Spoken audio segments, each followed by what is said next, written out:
A young mother in critical condition tonight. So is her infant child. Denver police calling it a terrible case of domestic violence. The shooting happened at an apartment near Kennedy Golf Course early today, just north of Cherry Creek Reservoir. Police say a teenage girl is in critical condition, along with her infant, who police say the gunman dropped on the ground during an argument. That gunman, an adult man, took his own life. Another man who was also at the scene, also in critical condition after getting shot. Just last week, Denver police responded to a domestic violence case where a woman and her friend were stabbed to death. An estranged husband is charged with first-degree murder in that crime. Now police tell us they are responding to even more domestic violence calls during this time. In 2019, people made more than 13,700 calls for help.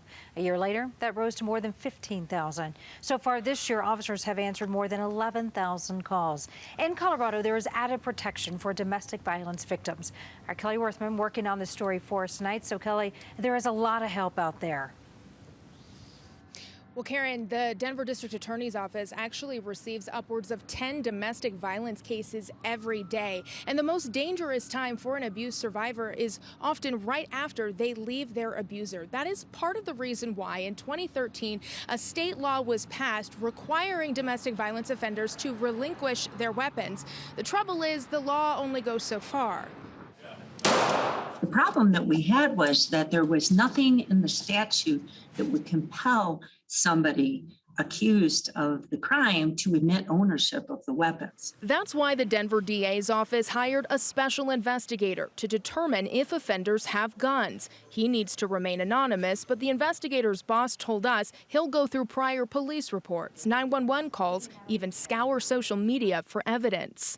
That also gives our investigator another avenue to springboard in his own investigations. And his tactics work. In 2019, not long after the investigator was hired, he helped take nearly 24 guns from just one DV offender's home. Which also included 6,000 rounds of ammo. Those weapons are given to Denver police or even certain firearms dealers. Guns have value, and so we'll have a family member come forward at some point in the duration of the case, and assuming that person clears the proper background check. Conboy says sometimes the victim or even offender's family will tell authorities about weapons, but that help was few and far between at the height of the pandemic, when people were basically locked down at home. We're coming out of a difficult period of time where we've had abusers and victims in the same household without the usual societal governors. All the more reason why the gun relinquishment program is so important. Ensuring the safety and health and well-being of DV survivors